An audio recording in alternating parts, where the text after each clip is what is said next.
प्यारे विद्यार्थियों तुहाडा स्वागत है।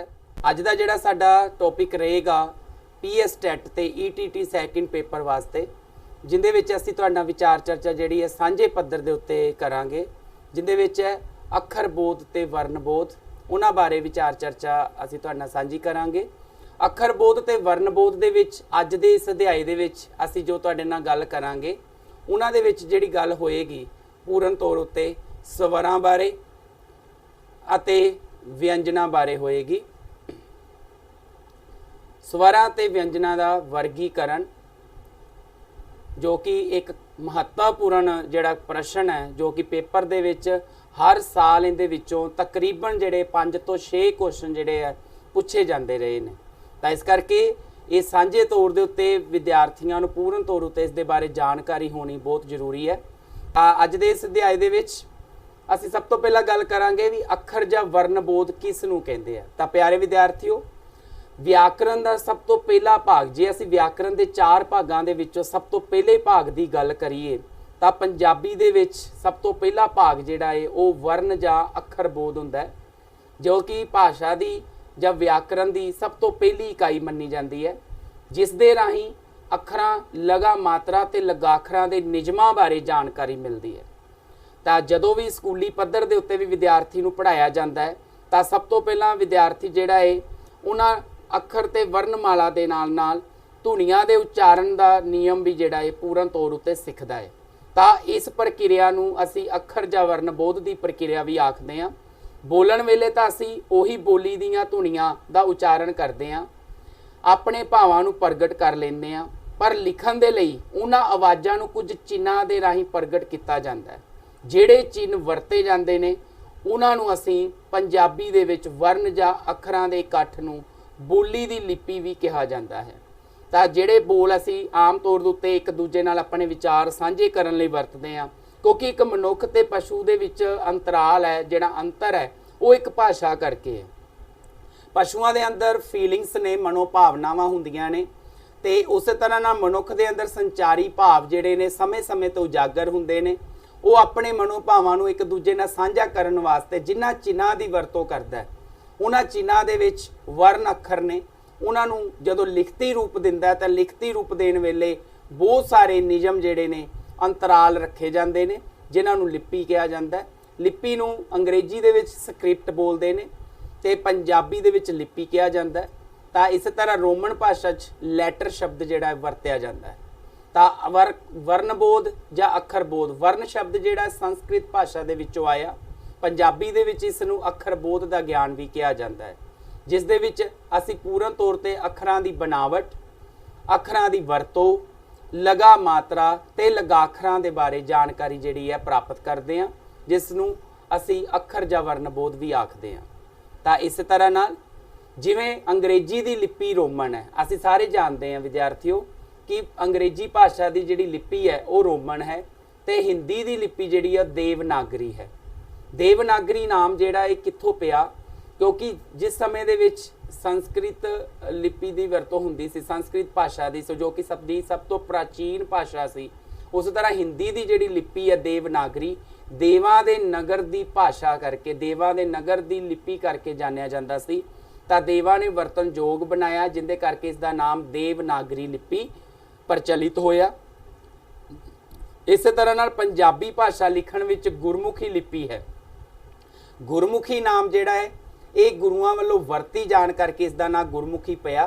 गुरमुखी का जे असी अर्थ स्पष्ट करिए तां गुरु दे मुख विचों निकली आवाज़ जो कि एक लिखती रूप धारण कर गई, तां ओह गुरमुखी लिपि शब्द बनिया। ਤਾਂ ਇਹੀ ਗੁਰਮੁਖੀ ਲਿਪੀ ਜਿਹੜਾ ਸ਼ਬਦ ਸੀ ਅੱਜ ਪੂਰਨ ਤੌਰ ਤੇ ਪੰਜਾਬੀ ਭਾਸ਼ਾ ਦੀ ਲਿਪੀ ਵਜੋਂ ਜਾਣਿਆ ਜਾਂਦਾ ਹੈ। ਤਾਂ ਜਿਸ ਖੇਤਰ ਦੇ ਵਿੱਚ ਵੀ ਲਿਪੀ ਦਾ ਅਧਿਐਨ ਕੀਤਾ ਜਾਂਦਾ ਹੈ ਉਸ ਨੂੰ ਅਸੀਂ ਆਰਥੋਗ੍ਰਾਫੀ ਕਹਿੰਦੇ ਹਾਂ। ਲਿਪੀ ਦਾ ਅਧਿਐਨ ਤੋਂ ਭਾਵ ਹੈ ਕਿ ਲਿਪੀ ਦੇ ਵਿੱਚ ਲਗਾ ਦੀ ਵਰਤੋਂ, ਲਗਾਖਰਾਂ ਦੀ ਵਰਤੋਂ, ਧੁਨੀ ਵਿਉਂਤ ਦੇ ਵਿੱਚ ਖੰਡੀ ਤੇ ਅਖੰਡੀ ਧੁਨੀਆਂ ਦਾ ਵਰਣਨ, ਹਰ ਤਰ੍ਹਾਂ ਦੀ ਪ੍ਰਕਿਰਿਆ ਜਿਹੜੀ ਹੈ ਆਰਥੋਗ੍ਰਾਫੀ ਦੇ ਵਿੱਚ ਕੀਤੀ ਜਾਂਦੀ ਹੈ। ਆਰਥੋਗ੍ਰਾਫੀ ਤੋਂ ਭਾਵ ਹੈ ਹਰ ਇੱਕ ਧੁਨੀ ਨੂੰ ਪੂਰੀ ਤਰ੍ਹਾਂ ਨਾਲ ਅਰਥਾਂ ਦੇ ਰੂਪ ਵਿੱਚ ਸਪਸ਼ਟ ਕੀਤਾ ਜਾਂਦਾ ਹੈ ਕਿ ਇਸ ਦੀ ਵਰਤੋਂ ਕਿੱਥੇ ਤੇ ਕਿਸ ਨਿਯਮ ਦੇ ਆਧਾਰ ਦੇ ਉੱਤੇ ਕੀਤੀ ਜਾਂਦੀ ਹੈ। ਤਾਂ ਪੰਜਾਬੀ ਦੇ ਵਿੱਚ ਗੁਰਮੁਖੀ ਲਿਪੀ इसलिए कहा जाता है क्योंकि इसकी उगड़ दुगड़ तरतीब नूं गुरु नानक देव जी ने, गुरु अंगद देव जी ने निश्चित तरतीब दी। क्योंकि गुरु नानक देव जी ने समय अखर तां पूर्ण तौर ते सन पट्टी साहब की बाणी विच गुरु नानक देव जी ने सब तो पहला उतारा किया सी, जिन्हां नूं असीं अज बोलदे हां सस्सा है या पप्पा है या लल्ला है या वावा है। इन्हां शब्दां दे बारे गुरु नानक देव जी ने पट्टी साहब की बाणी दे विच पूर्ण तौर उत्ते व्याख्यान किया है परमात्मा की उस्तति के दौरान।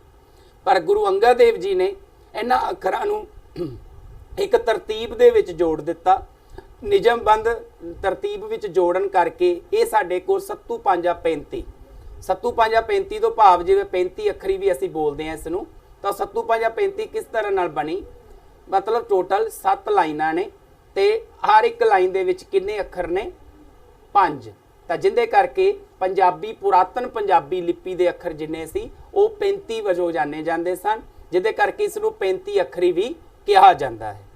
तां इस तरह नाल गुरमुखी लिपि बारे भी कुछ विशेष गल्लां ने जिन्हां बारे सानूं पूर्ण तौर उत्ते बोध होना बहुत जरूरी है। कहते गुरमुखी लिपि आसान ते सरल है, इसनूं सिੱਖਣ विच मुश्किल पेश नहीं आउंदी क्योंकि गुरमुखी लिपि दे विच स्वरां लई वखरे चिन्ह हन ਅਤੇ गुरमुखी लिपि नूं इकसार लिखण विच सौखा लगदा है। क्योंकि आम तौर ते दूजियां भाषावां दे दौरान जे देखिया जावे हिंदी नूं तां हिंदी दे विच अद्धे अखरां दी वरतों भी कीती जांदी है, जबकि पंजाबी दे विच गुरमुखी लिपि दे पूरे अखर जिहड़े ने स्पष्ट ने ते वरतनयोग हन। इस तरह नाल वर्णां दी शक्ल एक दूजे नाल नहीं मिलदी, हर एक वर्ण जिहड़ा है अलग अलग रूप दे विच वरतिया जांदा है। जे असीं हिंदी दी गल करिए तां हिंदी दे विच जिहड़े ने वर्ण जिवें श ही 3 तरह दा ग गिया तां इस दी वरतों हुंदी है, तां जिहदे विच बच्चे जिहड़े काफ़ी अशुद्धियां जिहड़ियां कर जांदे ने हिंदी लिखण दे विच। पर पंजाबी दे विच जिहड़े आ एक वर्ण इक्को ही शक्ल दा रूप है, उस दे लई दूसरा ही शक्ल दा रूप जिहड़ा है एक समान नहीं है। इस तरह नाल प्यारे विद्यार्थियों गुरमुखी लिपि दे विच हर आवाज़ लई एक वखरा चिन्ह है, हर एक आवाज़ का एक वखरा चिन्ह है। तो गुरमुखी लिपि की तरतीब जिहड़ी है एक विग्यानक है, पूरी तरह नाल एक टैक्नीकल रूप दे विच तरतीब नूं जोड़िया गया है। तो जे इसनूं असीं लय ते ताल दे राही भी उचारण करते हैं तो इस तरह सानूं लगदा आभास हुंदा है इस गल दा कि जिस तरह नाल पंजाबी वर्णमाला एक मनके दे एक माला च परोए हुए मनके जिहड़े ने वो उस तरह लगातार गतिशीलता दे नाल अगे वध रहे हैं। तो इस तरह नाल रोमन ते फारसी लिपि की जे गल करिए तो रोमन ते फारसी लिपियां दे विच महाप्राण धुनियां नूं अंकित करन लई 2-2 अखर लिखने पैंदे ने, जबकि पंजाबी दे विच एक ही अखर जिहड़ा है मकबूल है, सही है। जिस तरह नाल साडे कोल फॉर एग्जाम्पल जिस तरह पंजाबी च असीं घग्गा बोलते हैं तो उन्होंने जो रोमन च लिखांगे तो GH पावांगे। इस तरह पंजाबी च भब्बा बोलते हैं असीं तो उन्होंने जो रोमन लिपि दे विच असीं लिखते हैं तो BH GH ते BH घ ते भ दे लई 2 अखरां दी वरतों कीती जांदी है। तो इत्थों सीमित दायरे दे विच सानूं समझ आ जाती है कि जिहड़ी गुरमुखी लिपि है वो संयम ते संखेप रूप है ते सुरनात्मक लिपि वजों भी जानी जाती है। कहते गुरमुखी विच वरते गए चिन्हां नूं वर्णमाला कहा जाता है। इहदे बारे मैं हुणे तुहाडे नाल विचार चर्चा साझी की है। वर्णमाला तो भाव है एक माला विच परोए हुए मनके जां मोती जिन्हों असीं वर्ण बोलते हैं, अखर बोलते हैं। तो इस तरह नाल इस दे विच पहला 35 अखर सन। पहला तो भाव है पुरातन समय दे विच गुरु अंगद देव गुरु नानक देव जी के समय 35 अखरी के नाम नाल जानी जाती सी। पर आजोकी पंजाबी विच अज दी पंजाबी च फारसी भाषा तो 6 धुनियां अंकित कीतियां गईयां, जिन्हां करके मौजूदा वर्णां दे पैर विच बिंदी लगा के वर्णमाला विच शामिल कर दिता गया, जिंदे कारण गुरमुखी वर्णमाला की गिनती 35 तो कितनी होगी 41 होगी। 6 जिहड़े ने धुनियां जिहड़ियां 6 पैर दे विच बिंदी लगन करके 6 धुनियां पंजाबी दे विच पूर्ण तौर उत्ते ऐड कर लिया गई, जिन्हां करके पंजाबी वर्णमाला के अखरां की गिनती जिहड़ी है 41 होगी। आम तौर पर पेपर दे विच क्वेश्चन भी पूछा जाता है कि अजोकी पंजाबी वर्णमाला के कितने अखर ने, तो सानू बिना किसी चिंता तो बिना किसी संकोच तो इसका सही आंसर यही लगाना पेगा 41। कई बार इस तरह भी क्वेश्चन पूछा जाता है कि वर्णमाला पुरातन अजोकी पंजाबी वर्णमाला दे पहले किन्ने अखरां दी धुनियां अंकित कीतियां गईयां सी तां 5। तां अखीर विच किहड़ी धुनी जिहड़ी सी पूਰਨ तौर उत्ते अंकित कीती गई सी तां ओह सी लल्ले पैर बिंदी। तां इह पंजाबी यूनीवर्सिटी पटियाला द्वारा ये वर्णमाला जिहड़ी सी पूਰਨ तौर उत्ते सामने रखी गई सी। तां इस तरह नाल हर एक बोली दीयां अपणीਆਂ ਧੁਨੀਆਂ ਹੁੰਦੀਆਂ, बिना ਧੁਨੀਆਂ तो कोई भी बोली जिहड़ी है उचारत रूप दे विच नहीं हुंदी। जिस तरह फारसी लिपि दे विच 30 ਧੁਨੀਆਂ ने, देवनागरी लिपि दे विच 42 ਧੁਨੀਆਂ ने, रोमन दे विच 26 ते संस्कृत दे विच 52 ते पंजाबी दे विच 41 ਧੁਨੀਆਂ जिहड़ियां ने पूर्ण तौर उत्ते वर्णनयोग हैं।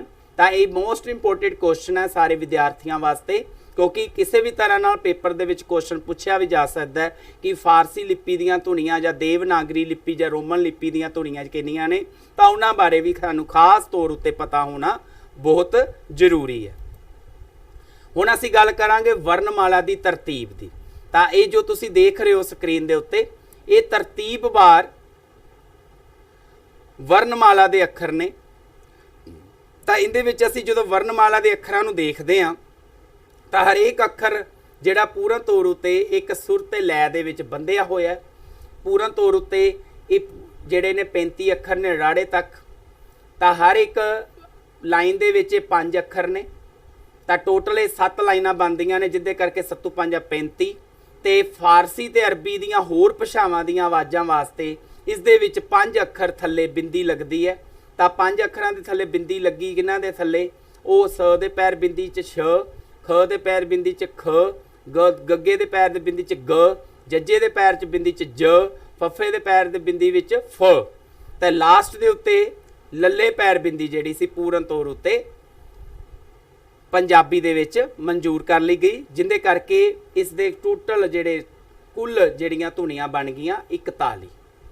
तां इस तरह नाल पंजाबी वर्णमाला दा जिहड़ा रूप सानूं देखण नूं मिलिया। पंजाबी दे विच रूपां दे अंतर करके वर्णां दे 4 भेद मन्ने गए ने, जिन्हां विच सब तो पहला भेद है स्वर। स्वर अजिहे अखर हुंदे हन जिहड़े किसी दूसरे अखर की सहायता तो बिना बोले जाते हैं, जां असीं इस तरह कह सकते हैं प्यारे विद्यार्थियों कि जिन्हां धुनियां नूं मूँह राहीं जदों असीं उचारण करते हैं तां मूँह दे विच किसी भी प्रकार की रोक नहीं लगती, जिहड़े पूर्ण तौर उत्ते सुतंत्र रूप दे विच उचारण हुंदा है, जिन्हां दे करके उन्हां नूं स्वर आख्या जाता है।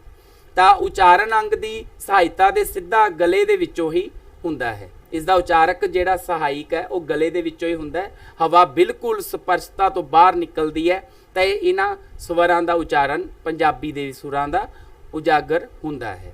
तो इसनूं अंग्रेजी दे विच असीं वोवल्स बोलते हैं। जिस तरह अंग्रेजी दे विच 5 वोवल्स ने, उस तरह नाल पंजाबी दे विच जिहड़े स्वर वाहक ने उन्हां बारे असीं गल अगले पार्ट विच करदे हां। तां स्वर जिहड़े ने सुतंत्र रूप दे विच उचारण कीते जांदे ने। तां पंजाबी विच मूल स्वरां दी गिनती 3 है। कल नूं पेपर दे विच किते क्वेश्चन भी आ जांदा है कि पंजाबी दे मूल स्वर किन्ने ने, तां उहदा आंसर होएगा 3। जे पुछया जांदा है कि पंजाबी दे पूर्ण तौर उत्ते पंजाबी भाषा दे स्वर किन्ने ने, तां ओह 10 हन। तां इस तरह नाल मूल स्वर दे विच साडे कोल है ऊड़ा, ऐड़ा ते ईड़ी। तो इन्हां नूं स्वर वाहक भी कहा जाता है, ये भी तुहाडे दिमाग 'च होना चाहिए आंसर। स्वर वाहक भी इन्हां नूं कहा जाता है। तो जिस तरह नाल ऊड़े दे 3 ने, ऊड़े दे 3 दे विच आ जांदा ऊड़े थल्ले औंकड़, ऊड़े थल्ले दुलैंकड़ ते ऊड़े नूं होड़ा, ऊड़ा खोल के। गुरबाणी दे विच होड़े की वरतों नहीं हुई, उत्थे ऊड़े नूं खोल के वरत्या गया, जिथों सानूं पूर्ण तौर पर पता लगता भी वह होड़े की आवाज़ दे रहा। इस तरह नाल आड़ा दे नाल संबंधित 4 ने स्वर, तो ऐड़े नाल जिहड़े संबंधित 4 स्वर ने उन्हां विच है आड़ा कल्ला जिन्हों मुक्ता बोलते हैं, आड़ा नूं कन्ना, आड़ा दे उत्ते दलावां ते आड़ा दे उत्ते कनौड़ा। तो इस तरह नाल ईड़ी दे भी जिहड़े ने साडे कोल 3 ने। ईड़ी दे 3 दे विच है ईड़ी नूं सियारी, ईड़ी नूं बिहारी ते ईड़ी उत्ते लां। तां कुल मिला के साडे कोल स्वर बनते ने 10। तो स्वरां दा जिहड़ा पूर्ण रूप दे विच असीं जे पंजाबी भाषा दे पूर्ण रूप च स्वरां दी गिनती करिए तो 10 है, तो मूल रूप दे विच स्वरां दी गिनती 3 है। तो कई बार इदां भी पूछा जाता भी स्वर वाहक किन्ने ने, तां भी इसका आंसर होएगा 3। ਤਾਂ ਸਵਰ ਦੋ ਕਿਸਮ ਦੇ ਹੁੰਦੇ ਨੇ, ਜਿਨ੍ਹਾਂ ਦੇ ਵਿੱਚ ਹੈ ਲਘੂ ਸਵਰ ਤੇ ਦੀਰਘ ਸਵਰ। ਲਘੂ ਸਵਰ ਤੇ ਦੀਰਘ ਸਵਰ ਇਹਨਾਂ ਨੂੰ ਕਿਹਾ ਜਾਂਦਾ ਹੈ। ਕਹਿੰਦੇ ਇਹਨਾਂ ਦੇ ਉਚਾਰਨ ਸਮੇਂ ਲਘੂ ਸਵਰ ਉਹ ਹੁੰਦੇ ਆ ਜਿਨ੍ਹਾਂ ਦਾ ਉਚਾਰਨ ਜਦੋਂ ਅਸੀਂ ਮੂੰਹ ਰਾਹੀਂ ਕਰਦੇ ਹਾਂ, ਜਿਨ੍ਹਾਂ ਨੂੰ ਉਚਾਰਨ ਕਰਨ ਸਮੇਂ ਸਮਾਂ ਘੱਟ ਲੱਗਦਾ ਤਾਂ ਉਹਨਾਂ ਨੂੰ ਅਸੀਂ ਲਘੂ ਸਵਰ ਬੋਲਦੇ ਹਾਂ, ਤੇ ਜਿਨ੍ਹਾਂ ਧੁਨੀਆਂ ਨੂੰ ਜਾਂ ਜਿਨ੍ਹਾਂ ਸਵਰਾਂ ਨੂੰ ਉਚਾਰਨ ਸਮੇਂ ਸਮਾਂ ਜ਼ਿਆਦਾ ਲੱਗਦਾ ਤਾਂ ਉਹਨਾਂ ਨੂੰ ਅਸੀਂ ਦੀਰਘ ਸਵਰ ਦੇ ਨਾਮ ਨਾਲ ਜਾਣਦੇ ਹਾਂ। ਪੰਜਾਬੀ ਦੇ ਵਿੱਚ ਲਘੂ ਸਵਰਾਂ ਦੀ ਗਿਣਤੀ ਹੈ 3। ਆੜਾ, ਈੜੀ ਨੂੰ ਸਿਹਾਰੀ ਤੇ ਊੜੇ ਥੱਲੇ ਔਂਕੜ, ਅ ਈ ਊ। ਦੀਰਘ ਸਵਰ ਦੇ ਵਿੱਚ ਸਾਡੇ ਕੋਲ ਨੇ 7। ਤਾਂ ਦੀਰਘ ਸਵਰ ਦੇ ਵਿੱਚ 7 ਜਿਹੜੇ ਸਾਡੇ ਕੋਲ ਨੇ ਉਹ ਪੂਰਨ ਤੌਰ ਤੇ ਆ ਐੜੇ ਨੂੰ ਕੰਨਾ, ਈ ਈੜੀ ਨੂੰ ਬਿਹਾਰੀ, ਊ ਊੜੇ ਥੱਲੇ ਦੁਲੈਂਕੜ, ਏ ਈੜੀ ਤੇ ਲਾਂ, ਐ ਐੜੇ ਤੇ ਦਲਾਵਾਂ, ਓ ਤੇ ਓ। ਤਾਂ ਕੁੱਲ ਮਿਲਾ ਕੇ ਸਾਡੇ ਕੋਲ ਦੀਰਘ ਸਵਰ ਜਿਹੜੇ ਬਣਦੇ ਨੇ ਉਹ ਹੈ ਕੁੱਲ 7। ਤਾਂ ਇਸੇ ਤਰ੍ਹਾਂ ਨਾਲ ਇਸ ਤੋਂ ਇਲਾਵਾ ਪੰਜਾਬੀ ਦੇ ਸਵਰਾਂ ਨੂੰ ਜੇ ਅਸੀਂ 3 ਆਧਾਰਾਂ ਦੇ ਉੱਤੇ ਵੰਡਿਆ ਜਾਂਦਾ ਹੈ, ਸਵਰਾਂ ਦੇ ਉਚਾਰਨ ਨੂੰ 3 ਆਧਾਰਾਂ ਤੇ ਵੰਡਿਆ ਜਾਂਦਾ ਹੈ। ਸਵਰਾਂ ਦੇ ਵਰਗੀਕਰਨ ਦੇ ਵਿੱਚ ਸਭ ਤੋਂ ਪਹਿਲਾਂ ਜੀਭ ਦੀ ਸਥਿਤੀ, ਜੀਭ ਦੀ ਉਚਾਈ ਤੇ ਬੁੱਲਾਂ ਦੀ ਸਥਿਤੀ, ਕਿਉਂਕਿ ਉਚਾਰਨ ਜਿਹੜਾ ਸਵਰਾਂ ਦਾ ਇੱਕ ਜੀਭ ਦੇ ਆਧਾਰ ਤੇ ਹੁੰਦਾ ਹੈ, ਬੁੱਲਾਂ ਦੇ ਆਧਾਰ ਤੇ ਹੁੰਦਾ ਹੈ। ਇਹ ਉਚਾਰਕ ਅੰਗਾਂ ਦੇ ਰੂਪ ਦੇ ਵਰਤੇ ਜਾਂਦੇ ਆ। ਜਦੋਂ ਮੂੰਹ ਪੋਲ ਦੇ ਵਿੱਚੋਂ ਹਵਾ ਪੂਰਨ ਤੌਰ ਉੱਤੇ ਬਾਹਰ ਸੁਤੰਤਰ ਰੂਪ 'ਚ ਵਿਚਰਦੀ ਹੈ, ਉਚਾਰਨ ਹੁੰਦੀ ਹੈ, ਬਾਹਰ ਨਿਕਲਦੀ ਹੈ ਤਾਂ ਇੱਕ ਧੁਨੀ ਦਾ ਰੂਪ ਉਜਾਗਰ ਕਰਦੀ ਹੈ। ਤਾਂ ਸਵਰ ਜਿਹੜੇ ਹੈ ਪੂਰਨ ਤੌਰ ਉੱਤੇ ਇੱਕੋ ਹੀ ਲੈਅ ਤੇ ਤਾਲ ਦੇ ਵਿੱਚ ਉਚਾਰਨ ਕੀਤੇ ਜਾਂਦੇ ਨੇ। ਤਾਂ ਸਭ ਤੋਂ ਪਹਿਲੇ ਹੁਣ ਅਸੀਂ ਗੱਲ ਕਰਾਂਗੇ ਜੀਭ ਦੀ ਸਥਿਤੀ ਬਾਰੇ। ਜੀਭ ਦੀ ਸਥਿਤੀ ਦੇ ਆਧਾਰ ਦੇ ਉੱਤੇ ਜੇ ਅਸੀਂ ਗੱਲ ਕਰੀਏ ਤਾਂ ਸਵਰਾਂ ਨੂੰ 3 ਵਰਗਾਂ ਵਿੱਚ ਵੰਡਿਆ ਜਾਂਦਾ ਹੈ। ਤਾਂ 3 ਵਰਗ ਕਿਹੜੇ ਆ? ਅਗਲੇਰੇ, ਪਿਛਲੇਰੇ ਅਤੇ ਵਿਚਕਾਰਲੇ ਸਵਰ। ਅਗਲੇਰੇ ਤੋਂ ਭਾਵ ਹੈ ਅਗਲੇ, ਪਿਛਲੇਰੇ ਤੋਂ ਭਾਵ ਹੈ ਪਿਛਲੇ, ਵਿਚਕਾਰਲੇ ਤੋਂ ਭਾਵ ਹੈ ਸੈਂਟਰ ਵਾਲੇ। ਤਾਂ ਇਸੇ ਤਰ੍ਹਾਂ ਨਾਲ ਸਾਡੇ ਕੋਲ ਅਗਲੇਰੇ ਅੱਗੇ ਵਾਲੇ ਜਿਹੜੇ ਸਵਰ ਨੇ ਜਿਨ੍ਹਾਂ ਦਾ ਉਚਾਰਨ ਕਰਨ ਸਮੇਂ ਜੀਭ ਦਾ ਅਗਲਾ ਹਿੱਸਾ ਜਿਹੜਾ ਹੈ ਪੂਰਨ ਤੌਰ ਉੱਤੇ ਉੱਠਦਾ ਹੈ ਤਾਂ ਮੂੰਹ ਵਿੱਚ ਉਚਾਰਨ ਹੁੰਦਾ ਹੈ ਈ ਏ ਐ, ਈ ਏ ਐ। ਤਾਂ ਇਹ ਮੂੰਹ ਦੀ ਬਣਾਵਟ ਅਗਲੇਰੇ ਸਵਰ। ਦੂਸਰੇ ਨੰਬਰ ਤੇ ਪਿਛਲੇਰੇ, ਲਾਸਟ ਵਾਲੇ ਊ ਓ ਓ, ਪਿਛਲੇਰੇ ਸਵਰ ਵੀ ਇਹਨਾਂ ਨੂੰ ਕਿਹਾ ਜਾਂਦਾ ਹੈ। ਤੇ ਵਿਚਕਾਰਲੇ ਸਵਰ ਨੇ ਈ ਅ ਊ ਆ, ਵਿਚਕਾਰਲੇ ਸਵਰਾਂ ਦੇ ਨਾਮ ਨਾਲ ਜਾਣੇ ਜਾਂਦੇ ਨੇ। ਤਾਂ ਪੇਪਰ ਦੇ ਵਿੱਚ ਇਸ ਤਰ੍ਹਾਂ ਵੀ ਕੁਐਸਚਨ ਪੁੱਛਿਆ ਜਾ ਸਕਦਾ ਵੀ ਵਿਚਕਾਰਲੇ ਸਵਰ ਕਿਹੜੇ ਨੇ, ਇਹਨਾਂ ਦਾ ਸਹੀ ਤਰਤੀਬਵਾਰ ਕੀ ਹੈ, ਜਾਂ ਅਗਲੇਰੇ ਸਵਰ ਕਿਹੜੇ ਨੇ। ਤਾਂ ਅਸੀਂ ਉਹਨਾਂ ਵਿੱਚੋਂ ਤਰਤੀਬਵਾਰ ਦੇ ਰੂਪ ਦੇ ਵਿੱਚ ਵੀ ਆਨਸਰ ਜਿਹੜਾ ਸਹੀ ਲੱਭ ਸਕਦੇ ਹਾਂ। ਨੰਬਰ 2 ਤੇ ਹੈ ਜੀਭ ਦੀ ਉਚਾਈ। ਜੇ ਅਸੀਂ ਜੀਭ ਦੀ ਉਚਾਈ ਦੇ ਆਧਾਰ ਦੇ ਉੱਤੇ ਦੇਖੀਏ ਤਾਂ ਸਵਰ ਨੂੰ ਉੱਚੇ ਤੇ ਨੀਵੇਂ ਸਵਰਾਂ ਦੇ ਰੂਪ ਵਿੱਚ ਰੱਖਿਆ ਜਾਂਦਾ ਹੈ। ਉੱਚੇ ਅਤੇ ਨੀਵੇਂ ਸਵਰਾਂ ਦੇ ਵਿਚਕਾਰ ਅਰਧ ਉੱਚੇ ਤੇ ਅਰਧ ਨੀਵੇਂ ਸਵਰ ਆਉਂਦੇ ਨੇ।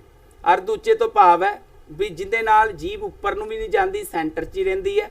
ਅਰਧ ਨੀਵੇਂ ਮਤਲਬ ਪੂਰਨ ਤੌਰ ਤੇ ਜੀਭ ਜਿਹੜੀ ਹੈ ਥੱਲੇ ਉੱਠਦੀ ਹੈ ਪਰ ਪੂਰਨ ਤੌਰ ਤੇ ਰਹਿੰਦੀ ਹੈ। ਤਾਂ ਉਹਦੇ ਵਿੱਚ ਜੀਭ ਦੀ ਉਚਾਈ ਤੇ ਲੰਬਾਈ ਦਾ ਜਿਹੜਾ ਪੂਰਨ ਤੌਰ ਉੱਤੇ ਦਰਸਾਇਆ ਗਿਆ, ਜਿਸ ਨੂੰ ਅਰਧ ਉੱਚੇ ਤੇ ਅਰਧ ਨੀਵੇਂ ਸਵਰ ਦੇ ਨਾਮ ਨਾਲ ਜਾਣਿਆ ਜਾਂਦਾ ਹੈ।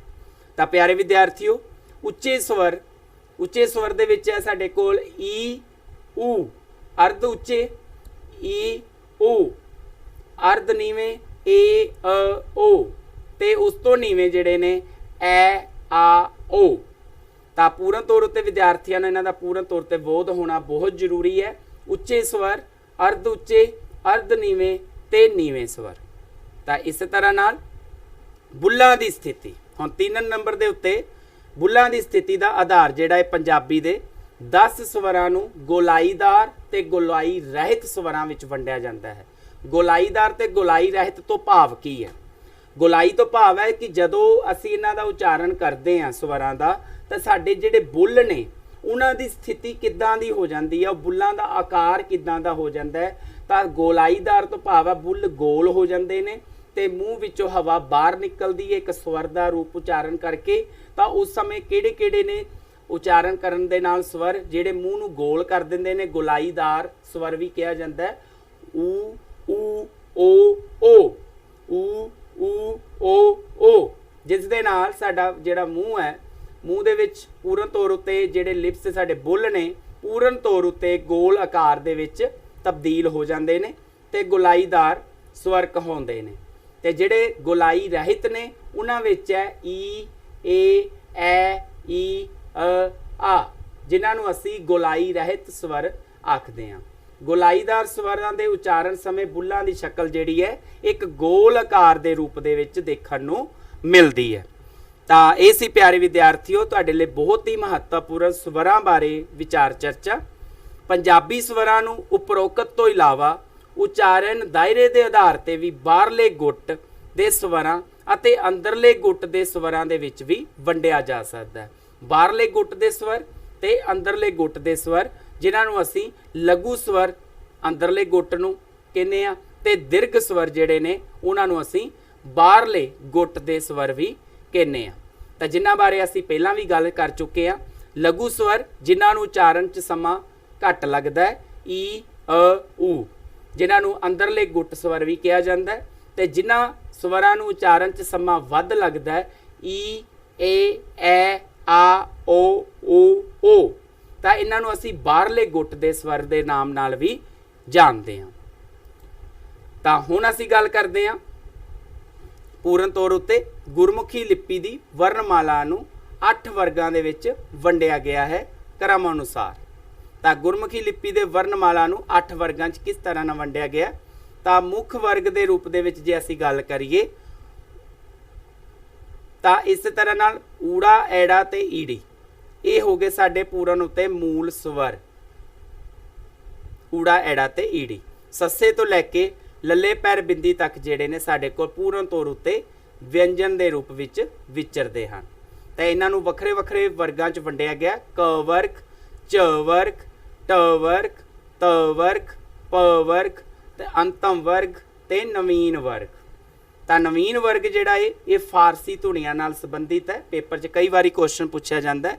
ਤਾਂ ਨਵੀਨ ਵਰਗ ਜਿਹੜਾ ਪੈਰ 'ਚ ਬਿੰਦੀ ਵਾਲੇ ਜਿਹੜੇ ਅੱਖਰ ਨੇ ਉਹਨਾਂ ਦੇ ਨਾਮ ਵਜੋਂ ਵੀ ਜਾਣਿਆ ਜਾਂਦਾ ਹੈ। ਤੇ ਅੰਤਿਮ ਵਰਗ ਦੇ ਵਿੱਚ ਹੈ ਯਈਏ ਵਾਲੀ य ਵਰਗ ਵਾਲੀ ਲਾਈਨ, ਜਿਨ੍ਹਾਂ ਦੇ ਵਿੱਚੋਂ ਅਰਧ ਸਵਰ ਜਿਹੜੇ ਨੇ ਪੰਜਾਬੀ ਦੇ ਵਿੱਚ ਨੇ ਉਹ ਹੈ य ਤੇ ਵ, ਜਿਨ੍ਹਾਂ ਨੂੰ ਅਰਧ ਸਵਰ ਦੇ ਰੂਪ ਦੇ ਵਿੱਚ ਵੀ ਜਾਣਿਆ ਜਾਂਦਾ ਹੈ। ਪ ਵਰਗ ਦੇ ਵਿੱਚ ਦੋ ਹੋਂਠੀ, ਤ ਵਰਗ ਦੇ ਵਿੱਚ ਦੰਤੀ ਵਿਅੰਜਨ ਤੇ ਟ ਵਰਗ ਦੇ ਵਿੱਚ ਉਲਟ ਜੀਬੀ, ਚ ਵਰਗ ਦੇ ਵਿੱਚ ਤਾਲਵੀ ਤੇ ਕ ਵਰਗ ਦੇ ਵਿੱਚ ਕੰਠੀ ਵਿਅੰਜਨ ਦੇ ਰੂਪ ਵਿੱਚ ਵਿਚਰਦੇ ਹਨ। ਹੁਣ ਇਹਨਾਂ ਬਾਰੇ ਅਸੀਂ ਸੰਖੇਪਤ ਰੂਪ ਦੇ ਵਿੱਚ ਤੁਹਾਡੇ ਨਾਲ ਵਿਚਾਰ ਚਰਚਾ ਸਾਂਝੀ ਕਰਾਂਗੇ। ਤਾਂ ਸਭ ਤੋਂ ਪਹਿਲਾਂ ਹੈ ਸਾਡੇ ਕੋਲ ਪੰਜਾਬੀ ਦੀ ਇੱਕ ਵਿਗਿਆਨਿਕ ਭਾਸ਼ਾ ਹੈ, ਕਿਉਂਕਿ ਇਸ ਦੀ ਸਾਰੀ ਲਿਪੀ ਇੱਕ ਖਾਸ ਤਕਨੀਕ ਨਾਲ ਅਤੇ ਤਰਤੀਬ ਨਾਲ ਲਿਖੀ ਹੋਈ ਹੈ। ਮਿਸਾਲ ਦੇ ਤੌਰ ਤੇ ਕ ਵਰਗ ਦੀ ਸਤਰ ਤੋਂ ਭਾਵ ਹੈ ਵੀ ਜਦੋਂ ਅਸੀਂ ਇਸਦਾ ਉਚਾਰਨ ਕਰਦੇ ਹਾਂ ਤਾਂ ਸਾਡੀ ਜਿਹੜੀ ਜੀਭ ਹੈ ਉਸ ਦਾ ਨਰਮ ਤਾਲੂ ਦੇ ਨਾਲ ਹਿੱਸਾ ਜਿਹੜਾ ਅੰਦਰਲੇ ਹਿੱਸੇ ਤੋਂ ਉਪਜਦੀ ਹੈ। ਜੀਭ ਦਾ ਅੰਦਰਲਾ ਹਿੱਸਾ ਭਾਵ ਕਾਂ ਵਾਲਾ ਹਿੱਸਾ ਜੀਭ ਉੱਪਰ ਨੂੰ ਉੱਠਦੀ ਹੈ ਤਾਂ ਮੂੰਹ ਦੇ ਵਿੱਚੋਂ ਇਸ ਧੁਨੀ ਦਾ ਉਚਾਰਨ ਹੁੰਦਾ ਹੈ। ਤਾਂ ਵਿਅੰਜਨਾਂ ਦਾ ਕੱਕਾ, ਖੱਖਾ, ਗੱਗਾ ਤੇ ਘੱਗਾ। ਤਾਂ ਇਹਨਾਂ ਧੁਨੀਆਂ ਦਾ ਉਚਾਰਨ ਹੋਣ ਕਰਕੇ ਇਸ ਨੂੰ ਕੋਮਲ ਤਾਲਵੀ ਵਿਅੰਜਨ ਵੀ ਆਖਦੇ ਹਨ। ਤਾਂ ਇਸੇ ਤਰ੍ਹਾਂ ਨਾਲ ਨੰਬਰ 2 ਚ ਵਰਗ ਵਾਲੀ ਸਤਰ ਬੋਲਣ ਵਾਸਤੇ ਜੀਭ ਮੂੰਹ ਦੇ ਸਖਤ ਤਾਲੂ ਨਾਲ ਚੁੰਦੀ ਹੈ, ਭਾਵ ਜੀਭ ਦਾ ਜਿਹੜਾ ਬਲੇਡ ਵਾਲਾ ਪਾਸਾ ਹੈ ਉੱਪਰਲੇ ਕਠੋਰ ਤਾਲੂ ਨੂੰ ਜਦੋਂ ਛੂੰਹਦਾ ਹੈ ਤਾਂ ਮੂੰਹ ਦੇ ਵਿੱਚੋਂ ਧੁਨੀ ਦਾ ਉਚਾਰਨ ਹੁੰਦਾ ਹੈ ਚੱਚਾ, ਛੱਛਾ, ਜੱਜਾ ਤੇ ਝੱਜਾ। ਤਾਂ ਜੀਭ ਜਿਹੜੀ ਇੱਕੋ ਦਮ ਉੱਪਰ ਨੂੰ ਛੂਹ ਕੇ ਹਵਾ ਜਿਹੜੀ ਆ ਬਾਹਰ ਨਿਕਲਦੀ ਹੈ ਤਾਂ ਇਸ ਧੁਨੀ ਦਾ ਉਚਾਰਨ ਕੀਤਾ ਜਾਂਦਾ ਹੈ, ਜਿਸ ਨੂੰ ਅਸੀਂ ਸਖਤ ਤਾਲੂ ਸਪਰਸ਼ਤ ਵੀ ਬੋਲਦੇ ਹਾਂ। ਇਸ ਤਰ੍ਹਾਂ ਨਾਲ ਟ ਵਰਗ ਵਾਲੀ ਸਤਰ ਬੋਲਣ ਵਾਸਤੇ ਸਾਨੂੰ ਜੀਭ ਮੂੰਹ ਦੇ ਉੱਪਰਲੇ ਹਿੱਸੇ ਦੇ ਦੰਦਾਂ ਦੇ ਨੇੜੇ ਸਪਰਸ਼ ਕਰਨੀ ਪੈਂਦੀ ਹੈ। ਤਾਂ ਇਸ ਤਰ੍ਹਾਂ ਕਰਨ ਨਾਲ ਜੀਭ ਦਾ ਸਿਰਾ ਜਿਹੜਾ ਨੋਕ ਵਾਲਾ ਸਿਰਾ ਉਹ ਪੁੱਠਾ ਹੋ ਜਾਂਦਾ ਹੈ ਤਾਂ ਮੂੰਹ ਦੇ ਵਿੱਚੋਂ ਉਚਾਰਨ ਹੁੰਦਾ ਹੈ ਟੈਂਕਾ, ਠੱਠਾ, ਡੱਡਾ, ਢੱਡਾ। ਤਾਂ ਇਸ ਨੂੰ ਅਸੀਂ ਉਲਟ ਜੀਭੀ ਵਿਅੰਜਨ ਵੀ ਆਖਦੇ ਹਾਂ।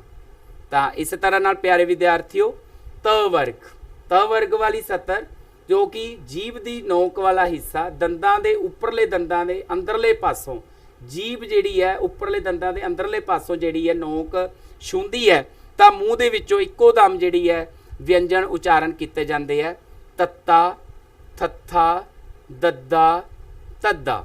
ਤਾਂ ਜਿਨ੍ਹਾਂ ਨੂੰ ਅਸੀਂ ਪੰਜਾਬੀ ਦੇ ਵਿੱਚ ਦੰਤੀ ਵਿਅੰਜਨ ਵੀ ਆਖਦੇ ਹਾਂ। ਤਾਂ ਇਸ ਤਰ੍ਹਾਂ ਨਾਲ ਪ ਬੁੱਲ ਜੋੜ ਕੇ ਬੋਲਿਆ ਜਾਂਦਾ ਹੈ। ਪ ਬੁੱਲ ਭਾਵ ਹੁੰਦਾ ਹੈ ਉੱਪਰਲਾ ਬੁੱਲ ਹੇਠਲੇ ਬੁੱਲ ਦੇ ਨਾਲ ਜਦੋਂ ਟਕਰਾਉਂਦਾ, ਹਵਾ ਇੱਕੋ ਦਮ ਮੂੰਹ ਵਿੱਚੋਂ ਬਾਹਰ ਨਿਕਲਦੀ ਹੈ, ਤਾਂ ਉਸ ਸਮੇਂ ਜਿਸ ਧੁਨੀ ਦਾ ਉਚਾਰਨ ਕੀਤਾ ਜਾਂਦਾ ਹੈ ਉਸ ਨੂੰ ਅਸੀਂ ਦੋ ਹੋਂਠੀ ਵਿਅੰਜਨ ਆਖਦੇ ਹਾਂ। ਦੋ ਹੋਂਠੀ ਵਿਅੰਜਨ ਦੇ ਵਿੱਚ ਹੈ ਪੱਪਾ, ਫੱਫਾ, ਬੱਬਾ, ਪੱਬਾ। ਤਾਂ ਇਹਨਾਂ ਨੂੰ ਅਸੀਂ ਪੰਜਾਬੀ ਵਿੱਚ ਦੋ ਹੋਂਠੀ ਵਿਅੰਜਨ ਦੇ ਨਾਮ ਨਾਲ ਵੀ ਜਾਣਦੇ ਹਾਂ। ਉਸ ਤੋਂ ਅੱਗੇ ਆ ਜਾਂਦੇ ਆ ਅਨੁਨਾਸਕ ਵਿਅੰਜਨ। ਅਨੁਨਾਸਕ ਤੋਂ ਭਾਵ ਹੈ ਜਿਨ੍ਹਾਂ ਧੁਨੀਆਂ ਦਾ ਉਚਾਰਨ ਨੱਕ ਰਾਹੀਂ ਕੀਤਾ ਜਾਂਦਾ ਹੈ। ਨੱਕ ਦੇ ਵਿੱਚੋਂ ਦੀ ਗੁਣਗੁਣਾ ਕੇ ਹਵਾ ਜਿਹੜੀ ਨਿਕਲਦੀ ਹੈ, ਤਾਂ ਉਸ ਸਮੇਂ ਇਹਨਾਂ ਧੁਨੀਆਂ ਦਾ ਉਚਾਰਨ ਹੁੰਦਾ ਹੈ ਨੰਗਾ, ਖਾਲੀ, ਨੰਗਾ, ਨਾਣਾ, ਨੰਨਾ ਤੇ ਮੰਮਾ। ਇਹ 5 ਅੱਖਰ ਨੇ ਜਿਨ੍ਹਾਂ ਨੂੰ ਅਸੀਂ ਅਨੁਨਾਸਿਕ ਵਿਅੰਜਨ ਆਖਦੇ ਹਾਂ। ਇਸ ਤਰ੍ਹਾਂ ਨਾਲ ਦੁੱਤ ਅੱਖਰ, ਦੋ ਅੱਖਰਾਂ ਦੇ ਮੇਲ ਤੋਂ ਬਣੇ ਹੋਏ ਅੱਖਰ ਨੂੰ ਦੁੱਤ ਅੱਖਰ ਆਖਿਆ ਜਾਂਦਾ ਹੈ। ਇਸ ਦੇ ਵਿੱਚ ਇੱਕ ਪੈਰ ਵਿੱਚ ਵਰਤਿਆ ਜਾਂਦਾ ਹੈ। ਪੈਰ ਵਿੱਚ ਵਰਤਣ ਕਰਕੇ ਪੂਰਨ ਤੌਰ ਉੱਤੇ ਇੱਕ ਸਾਂਝੀ ਤੇ ਰਲਵੀਂ ਆਵਾਜ਼ ਜਿਹੜੀ ਹੈ ਵਿਦਿਆਰਥੀਓ ਪੂਰਨ ਤੌਰ ਉੱਤੇ ਉਜਾਗਰ ਹੁੰਦੀ ਹੈ। ਤਾਂ ਜਦੋਂ ਆਪਾਂ ਕੋਈ ਵੀ ਅੱਖਰ ਇਸ ਤਰ੍ਹਾਂ ਦਾ ਵਰਤਦੇ ਹਾਂ ਪੰਜਾਬੀ ਦੇ ਵਿੱਚ, ਪ੍ਰੇਮ, ਜੜ, ਪੜ, ਪ੍ਰੀਤਮ, ਤਾਂ ਇੱਕੋ ਅੱਖਰ ਦੇ ਵਿੱਚ ਜਦੋਂ ਦੋ ਧੁਨੀਆਂ ਜਿਹੜੀਆਂ ਇੱਕ ਸਾਂਝੇ ਰੋਲ ਦੇ ਵਿੱਚ ਜਾਂ ਇੱਕ ਰਲਵੀਂ ਆਵਾਜ਼ ਦੇ ਵਿੱਚ ਬੋਲੀਆਂ ਜਾਂਦੀਆਂ, ਉਸ ਨੂੰ ਪੰਜਾਬੀ ਦੇ ਵਿੱਚ ਦੁੱਤ ਅੱਖਰ ਦੇ ਨਾਮ ਨਾਲ ਜਾਣਦੇ ਨੇ। ਤਾਂ ਪੰਜਾਬੀ ਦੇ ਵਿੱਚ ਦੁੱਤ ਅੱਖਰ ਨੇ 3, ਹਾਹਾ, ਰਾਰਾ ਤੇ ਵਾਵਾ। ਤਾਂ ਇਹਨਾਂ ਦੇ ਵਿੱਚੋਂ ਵਾਵੇ ਦੀ ਵਰਤੋਂ ਜਿਹੜੀ ਹੈ ਅੱਜ ਦੀ ਅਜੋਕੀ ਪੰਜਾਬੀ ਦੇ ਵਿੱਚ ਬਿਲਕੁਲ ਖਤਮ ਹੁੰਦੀ ਜਾ ਰਹੀ ਹੈ। ਇਸ ਨੂੰ ਹੁਣ ਪੂਰਨ ਰੂਪ ਦੇ ਵਿੱਚ ਵਰਤਿਆ ਜਾਣ ਲੱਗ ਪਿਆ, ਜਦ ਕਿ ਹਾਹਾ ਤੇ ਰਾਰਾ ਦੀ ਵਰਤੋਂ ਆਮ ਹੀ ਹੁੰਦੀ ਹੈ ਉਸੇ ਪ੍ਰਕਾਰ ਜਿੱਦਾਂ ਪੜ੍ਹਨਾ, ਚਿੰਨ, ਪ੍ਰੇਮ, ਪ੍ਰੀਤਮ, ਪ੍ਰੇਮਾਨ। ਇਸ ਤਰ੍ਹਾਂ ਦੇ ਜਿਹੜੇ ਪੰਜਾਬੀ ਵਿੱਚ ਸਾਡੇ ਕੋਲ ਬਹੁਤ ਸਾਰੇ ਸ਼ਬਦ ਨੇ ਜਿਨ੍ਹਾਂ ਦੇ ਪੈਰ ਦੇ ਵਿੱਚ ਹਾਹੇ ਦੀ ਤੇ ਰਾਰੇ ਦੀ ਵਰਤੋਂ ਜਿਹੜੀ ਹੈ ਕੀਤੀ ਜਾਂਦੀ ਹੈ। ਤਾਂ ਦੋ ਅੱਖਰ ਜਿਹੜੇ ਨੇ ਉਹਨਾਂ ਨੂੰ ਧਿਆਨ ਨਾਲ ਵੇਖਣ ਤੋਂ ਪਤਾ ਲੱਗਦਾ ਹੈ ਕਿ ਲੱਗ ਪਹਿਲਾਂ ਲਿਖੀ ਹੋਇਆ ਔਰ ਪੈਰੀ ਅੱਖਰ ਪਿੱਛੋਂ, ਪਰ ਪੜ੍ਹਨ ਵੇਲੇ ਪੈਰੀ ਪਿਆ ਹੋਇਆ ਅੱਧਾ ਅੱਖਰ ਪਹਿਲਾਂ ਤੇ ਲੱਗ ਬਾਅਦ ਵਿੱਚ ਪੜ੍ਹੀ ਜਾਂਦੀ ਹੈ। ਜਿਵੇਂ ਅਸੀਂ ਲਿਖਿਆ ਪੜ੍ਹ, ਹੁਣ ਪੜ੍ਹ ਦੇ ਵਿੱਚ ਰਾੜੇ ਤੋਂ ਬਾਅਦ ਹਾਹੇ ਦੀ ਆਵਾਜ਼ ਜਿਹੜੀ ਆਈ ਹੈ, ਜਿਸ ਤੋਂ ਬਾਅਦ ਪਤਾ ਲੱਗ ਜਾਂਦਾ ਸਾਨੂੰ ਕਿ ਪੈਰ ਵਿੱਚ ਹਾਹੇ ਦੀ ਆਵਾਜ਼ ਹੈ। ਇਸ ਤਰ੍ਹਾਂ ਨਾਲ ਪ੍ਰਕਾਰ, ਪਰਮਾਨ। ਤਾਂ ਇਸ ਤਰ੍ਹਾਂ ਨਾਲ ਪੰਜਾਬੀ ਦੇ ਵਿੱਚ ਸਾਡੇ ਕੋਲ ਬਹੁਤ ਸਾਰੇ ਦੁੱਤ ਅੱਖਰ ਨੇ ਜਿਨ੍ਹਾਂ ਦੇ ਰਾਹੀਂ ਉਸ ਦੀ ਵਰਤੋਂ ਜਿਹੜੀ ਸ਼ਬਦਾਂ ਦੇ ਰੂਪ ਦੇ ਵਿੱਚ ਕੀਤੀ ਜਾਂਦੀ ਹੈ। ਉਸ ਤੋਂ ਅੱਗੇ ਸਾਡੇ ਕੋਲ ਯ ਤੇ ਵ। ਪੰਜਾਬੀ ਦੇ ਵਿੱਚ ਸਵਰ ਜਿਹੜੇ ਵਿਅੰਜਨ ਨੇ, ਅਰਧ ਸਵਰ ਵਿਅੰਜਨ ਵੀ ਅਸੀਂ ਬੋਲਦੇ ਹਾਂ ਇਹਨਾਂ ਨੂੰ, ਅਰਧ ਸਵਰ ਵਿਅੰਜਨ ਯ ਤੇ ਵ ਨੂੰ। ਰਾਰੇ ਨੂੰ ਜਿਹੜਾ ਕੰਬਵਾਂ ਅੱਖਰ ਵੀ ਕਿਹਾ ਜਾਂਦਾ ਹੈ। ਰਾਰਾ ਜਿਹੜਾ ਇਹ 3 ਤੋਂ 4 ਵਾਰ ਜੀਭ ਜਿਹੜੀ ਆ ਪੂਰਨ ਤੌਰ ਤੇ ਕੰਬਦੀ ਹੈ, ਤਾਂ ਹਵਾ ਜਿਹੜੀ ਆ ਮੂੰਹ ਥਾਣੀ ਬਾਹਰ ਨਿਕਲਦੀ ਤਾਂ ਉਜਾਗਰ ਹੁੰਦਾ ਹੈ ਰ। ਰਾੜਾ ਜਿਸ ਨੂੰ ਫਟਕਵਾਂ ਜਾਂ ਲਟਕਵਾਂ ਵੀ ਕਿਹਾ ਜਾਂਦਾ, ਜੀਭ ਉੱਠਦੀ ਹੈ ਤਾਂ ਬਿਲਕੁਲ ਥੱਲੇ ਡਿੱਗ ਪੈਂਦੀ ਇੱਕੋ ਦਮ, ਤਾਂ ਮੂੰਹ ਦੇ ਵਿੱਚੋਂ ਇਸ ਧੁਨੀ ਦਾ ਉਚਾਰਨ ਹੁੰਦਾ ਰਾੜਾ।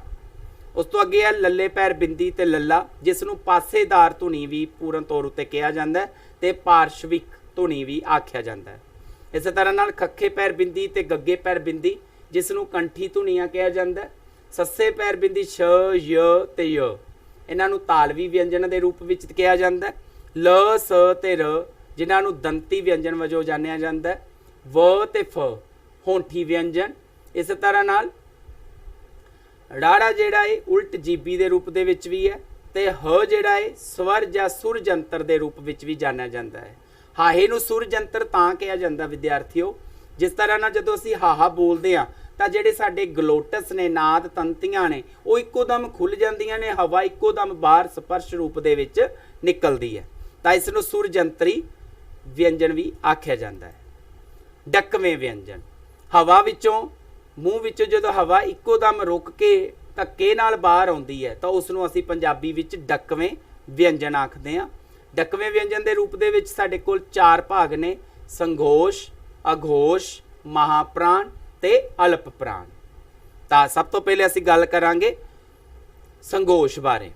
ਕਹਿੰਦੇ ਉਚਾਰਨ ਕਰਨ ਸਮੇਂ ਸੁਰ ਤੰਤਰੀਆਂ ਇੱਕ ਦੂਜੇ ਦੇ ਨੇੜਿਓਂ ਲੰਘਦੀਆਂ ਹਨ ਤਾਂ ਉਹਨਾਂ ਦੇ ਵਿੱਚ ਕੰਬਣੀ ਪੈਦਾ ਹੁੰਦੀ ਹੈ। ਕੰਬਣੀ ਤੋਂ ਭਾਵ ਹੈ ਕੰਪਨ ਪੈਦਾ ਹੁੰਦਾ ਹੈ, ਜਿਹਦੇ 'ਚ ਕ ਵਰਗ ਤੋਂ ਪ ਵਰਗ ਤੱਕ ਹਰੇਕ ਤੀਜਾ ਅੱਖਰ, ਕ ਵਰਗ ਤੋਂ ਪ ਵਰਗ ਦਾ ਹਰੇਕ ਤੀਜਾ ਅੱਖਰ ਜਿਹਨੂੰ ਗ ਜ ਡ ਦ ਬ, ਤਾਂ ਪੰਜਾਬੀ ਵਿੱਚ ਗ ਜ ਡ ਦ ਬ ਪੰਜ ਜਿਹੜੇ ਨੇ ਸੰਘੋਸ਼ ਡਕਵੇਂ ਵਿਅੰਜਨ ਦੇ ਰੂਪ ਵਿੱਚ ਜਾਣੇ ਜਾਂਦੇ ਹਨ। ਇਸੇ ਤਰ੍ਹਾਂ ਨਾਲ ਉਚਾਰਨ ਦੇ ਸਮੇਂ ਸੁਤੰਤਰਤਾ ਰੂਪ ਦੇ ਵਿੱਚ ਹਵਾ ਜਿਹੜੀ ਹੈ ਬਿਨਾਂ ਕਿਸੇ ਰੁਕਾਵਟ ਤੋਂ ਜਦੋਂ ਮੂੰਹ ਵਿੱਚੋਂ ਬਾਹਰ ਨਿਕਲਦੀ ਹੈ ਤੇ ਕੰਬਣੀ ਪੈਦਾ ਨਹੀਂ ਹੁੰਦੀ, ਕੰਪਨ ਜਿਹੜਾ ਹੈ ਗਲੇ ਦੇ ਵਿੱਚ ਨਾਦ ਤੰਤੀਆਂ ਦੇ ਵਿੱਚ ਪੈਦਾ ਨਹੀਂ ਹੁੰਦਾ, ਤਾਂ ਉਸ ਸਮੇਂ ਜਿਨ੍ਹਾਂ ਧੁਨੀਆਂ ਦਾ ਉਚਾਰਨ ਕੀਤਾ ਜਾਂਦਾ ਹੈ ਉਸ ਨੂੰ ਆਘੋਸ਼ ਡਕਵੇਂ ਵਿਅੰਜਨ ਆਖਿਆ ਜਾਂਦਾ ਹੈ। ਤਾਂ ਪੰਜਾਬੀ ਵਿੱਚ ਆਘੋਸ਼ ਡਕਵੇਂ ਵਿਅੰਜਨ ਕਿਹੜੇ ਨੇ?